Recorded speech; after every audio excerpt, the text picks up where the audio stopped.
Hello everyone. So the topic that I'm going to be discussing today is women's bodily autonomy in Ireland using ancient British laws and feminist science fiction to speculate about the future. Is there a way to explore new futures or possibilities taking inspiration from our ancient laws and traditions? How can feminist utopias and science fiction writings help us question our roles in society and help us to become more equal? Can we use these modes of writings as an opportunity to test hypotheses concerning societal organization and ethical code? These are the questions that I'm going to try answer today. So, the history of feminist science fiction.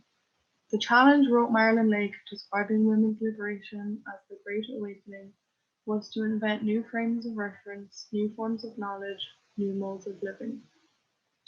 Feminist science fiction's popularity rose both in the 1800s alongside the suffragettes movement and in the 1970s alongside the second wave feminist movement, and has rose in popularity exponentially since. We can see a direct correlation between progressive feminist ideologies being brought into law or discussed more openly in society, hope for the future, and feminist science fiction. Feminist utopian writings generally fall into three categories: all-female societies, biological androgyny, a world without sexual dimorphism, and genuinely egalitarian two-sex societies. These writings act as an important way of exploring hypotheses relating to societal organization and ethical code. It is extremely important to note that these writers wish for their writings to stay in the realm of science fiction. They act merely as a thought experiment which allows for revolutionary theoretical discussion about women's roles in society and the future of feminism in our society. They are philosophical experiments. Henrietta Dugdale, Catherine Spence, Charlotte Perkins Gilman, Juliet Mitchell, and many others were some of the early prolific writers of feminist science fiction, and their work still remains of extreme value and popularity today. I will discuss a few of their writings in detail further on in my discussion. So I thought a good starting point would be to differentiate between a utopia and a dystopia. A utopia is defined as an imagined place or state of things in which everything is perfect, similar to a paradise or a heaven. That being said, utopias are subjective, and each individual's view of what is utopian to them is unique to them. Many people do agree, though, on what a utopia is. This can certainly be said for the subject of feminist science fiction. A feminist utopia is one in which women have equal rights. This can manifest itself in many different forms: egalitarian societies, societies without sexual dimorphism, all-female societies, etc. They are a society without gender oppression where men and women are not stuck in traditional roles of inequality. A dystopia is defined as an imagined state of society in which there is great suffering or injustice, typically one that is dystopian or post-apocalyptic. Excuse my pronunciation. There is countless evidence of real societies and political regimes throughout history that, if placed into the realm of science fiction, would be described as dystopian. Ireland and its treatment of women since the conception of the Irish state in the 1930s is a good example of this, the reality being far worse than any fiction written on similar topics. That being that they declared children born out of wedlock a national emergency, and we can compare this to the fictional novel The Handmaid's Tale, and at least in that novel there is reverence for the children and babies in a fictional society. So moving on, I'm going to discuss three stories of particular interest to me and I think are particularly relevant to what I'm talking about. So the writer of this first story is Henrietta Dugdale. She was born in 1827 and she was a pioneer Australian who created the first female suffragette society in Australia. Her campaigning resulted in breakthroughs for women's rights. Also, just to note, the reason I'm going to go into a little bit of detail about the background stories of these women. In 1885, she became president of the Victorian Women's Suffragette Society and spent most of her life campaigning for equal rights as a radical feminist in a society that didn't want to listen. As well as being a pioneer for women's rights, she was also a pioneer of feminist utopian writings. One I found of particular interest is her short story, A Few Hours in a Far Off Age. A Few Hours in a Far Off Age represents the coalescence of Dugdale's ideas about how society and gender relations could be improved, her dream for a future bright with truth and hope. It depicts a society called Aletheia. The key to women's emancipation was through education, so this was free. The Alethean education system requires parents to educate the children in specifically designed galleries. They refer to the Christian era as the Age of Blood and Malevolence. Alethean society is secular, and their religion is identified as the root cause of women's subjugation, which is extremely progressive considering it was written in the 1850s. I definitely would recommend anyone interested in reading the story because it just blows my mind how progressive she was. So the second example that I have is Marriage Piercy, Women on the Edge of Time. Born in 1936, Marriage Piercy is an American poet, writer, and social activist. Her novel Women on the Edge of Time won the 1993 C. Clarke Award. Set in 2137 in a two-sexed, gender-free utopia, sexual dimorphism is retained in this utopia, but it is free of the power differences we see between men and women in present. The story focuses on various utopian aspirations that would have been particularly prevalent in the 1960s and 1970s: sexual liberation, racial liberation, and cultural liberation. A key point made in the novel when comparing the society in which the main character lives in, which is the 1970s in the USA, and the utopian society that she travels to, is how much change would actually have to be made to her current world for it to become a more progressive one. We also see the creation of a dystopia in this novel, when she accidentally travels to another world where women are caged and treated like animals. The contrast between the two highlights the need for utopias, a positive way to hope and speculate for the future in the realm of fiction, which then encourages us to question our own society and the roles we play. They do not necessarily provide imagined roadmaps to the utopian fictions they depict. Work is allocated according to inclination and aptitude. There is unpleasant work, military service, for this utopia is still fending off enemies and waste disposal, and it is shared equally by everyone. There is focus on communal living and a strong sense of community. So it's not completely rooted in fiction. It still takes into account that certain groups and societies may not get along. There may still be differences, which I think is quite interesting. We then have Ursula Kroeber Le Guin. She was born in 1929 and is an American author best known for her works in speculative fiction. So in her story, The Left Hand of Darkness, 80% of the time, the people of Gethen are sexless, meaning the Yithians are neither male nor female, and they only express sexual characteristic or desire during a period known as Kemer, which lasts for a few days every month. Each individual can be male one month and female the next, meaning they can be both mothers and fathers. It is a society without sexual dimorphism and thus without gender roles. I am not in favor of genetic alteration of the human organism, not at our present level of understanding, she explained. Rather than recommending androgyny, she was exploring it as a thought experiment. Utopias do not have to be practical, though, and this work performs the same function as many feminist works of utopian fiction, in depicting a society without sexual dimorphism and thence without dominance, exploitation, rape, or war. Feminist social dreaming. That is a quote from an essay which I included in my resource list, which was particularly interesting, which explored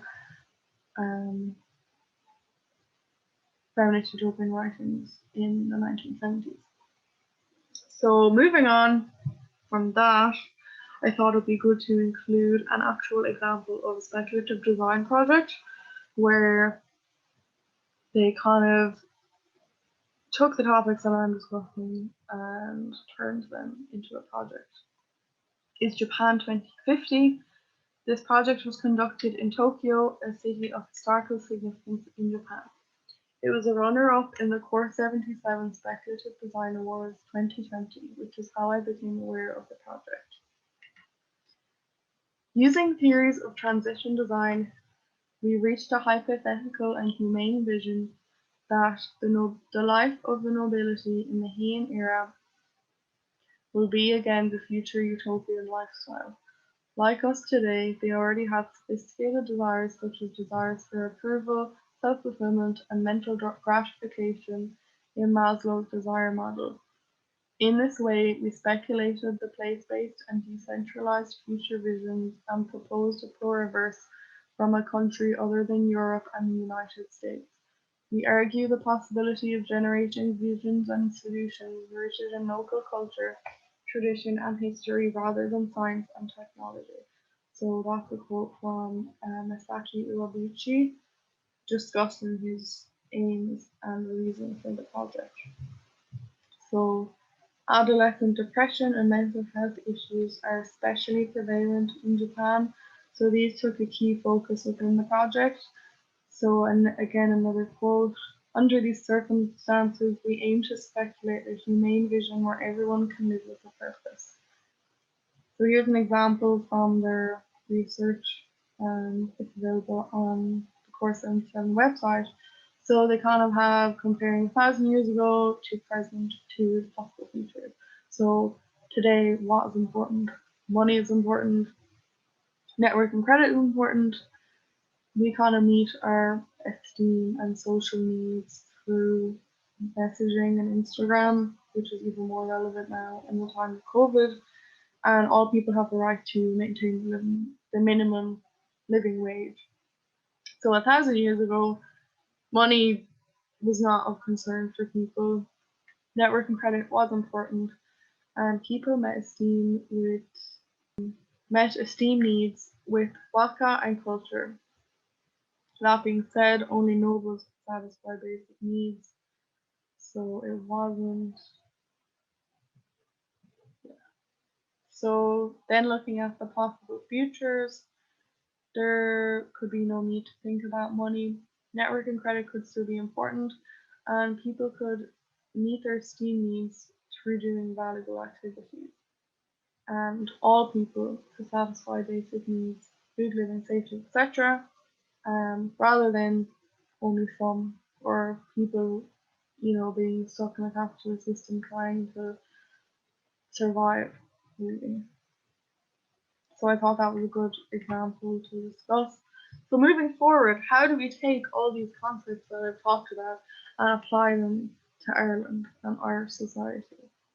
So we can do this by looking at ancient Breton law. So let's have a look. So Breton law and its progressive nature. Ancient society in Ireland was ruled by Breton law, which was an oral tradition passed down through generations. It was first written down in the 7th century. I've included a lovely image here of some of the text. It was all handwritten. There was little outside influence, so we developed our own laws and traditions. They were extremely progressive given the time period in which they existed. Vikings and then Anglo-Normans assimilated with Irish natives and adopted their laws and culture. It had a clear focus on justice. Crimes against the state did not exist, issues were between individuals and were resolved accordingly. The progressive nature of these laws means they could act as inspiration for how an Irish society could function in the future. Women in 7th century Ireland had far more rights than women did up until the late 1990s. Looking back at society during this time, we can speculate what a secular state could look like. We can look at the past as inspiration for the future. So I've just taken here another page from the Breton manuscripts because I think the writing is really beautiful and nice to look at. So what do these laws actually look like? So Men and women could each have multiple husbands and wives. They had a progressive approach to separation. People could separate for short periods of time. Divorce was made illegal when Christianity arrived and stayed illegal up until 1995. The main concerns in regards to divorce was the fair division of goods and how the children would be looked after. There was a list of specific legal reasons for divorce, one for men and one for women. The legal reasons for a man to divorce a woman were unfaithfulness, thieving, inducing abortion, shaming his honor, smothering his child, being without milk, and sickness. The legal reasons for a woman to divorce a man were infertility, obesity, impotency, slander, and homosexuality. Abortion wasn't made illegal until 1861 after the arrival of Christianity in Ireland. It was not a crime until this point. Same-sex relationships between men were legal once neither were married. Women were held in high regard compared to other societies in the time. There was a lot of class. A woman was not considered property. A woman's status depended on the men closest to her, but this was more of a reliance on the family unit. There were no obstacles to education, and women could have careers. If a woman earned a higher status through education or work than the men around her, she was judged by her status alone. If a woman had a child outside of marriage and knew who the father was, even if the father denied it, the father was expected to provide financial assistance to the mother and child. Women could choose who they married. A dowry did have to be paid, but if the woman was abused in some way, she could leave, get a divorce, and take the dowry with her. For my background research, I tracked women's bodily autonomy and Irish laws generally from the 1st century up until modern times. Ancient society in Ireland and the society that we would all be more familiar with, that of the 19th, 20th, and 21st century, are vastly different. There is a direct correlation between the rise of Catholicism in Ireland and the oppression of its women through cultural hegemony and through extremely conservative law. The majority of these laws were brought in after the conception of the Irish state when Archbishop McQuaid, alongside Eamon de Valera, wrote Catholicism and its strict moral codes and beliefs into our constitution. Our history and its treatment of women can often be distressing and overwhelming, but it is part of our cultural identity and is something we as a society need to come to terms with. The reason Brehon laws are so important and should hold more cultural value is because they were created by the Irish people for the Irish people, before a time where anyone could legally impose their own moral opinions on individuals, a time where crimes against the state did not exist, and there was a clear focus on altruism, caring for the community, and just moral code. They are inherently utopian. Brehon law and ancient Irish history are a testament of our ancestors' respect and reverence for women. How can we show reverence for our own history but also progress as a society while keeping our cultural identity intact? We could combine Brehon law and science fiction as a thought experiment to create a feminist utopia exploring this.